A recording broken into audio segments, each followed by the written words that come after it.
اس resolution کے پاس ہونے سے مسلمانوں میں ایک جوش و ولولہ پیدا ہوا تھا اور ہر جگہ یہ نعرے لگے تھے کہ بن کے رہے گا پاکستان، لے کے رہیں گے Pakistan. joined all the Muslim League to demand for a separate homeland. اب اس لاہور ریزولوشن پر ریئیکشن کیا تھا؟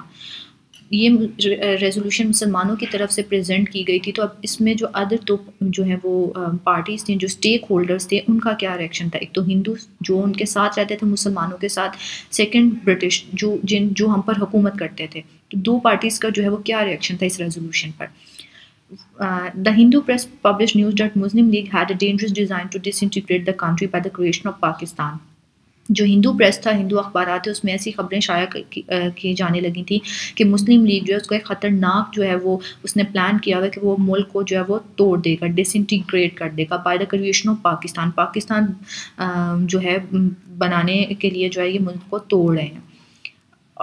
They raised a slogan that people of India wanted to form one united India. اس طرح کے سلوگنز ریز ہونا شروع ہو گئے تھے کہ جو لوگ جو ہیں وہ ایک جو ہے یونائٹڈ انڈیا کو بنانا چاہتے ہیں.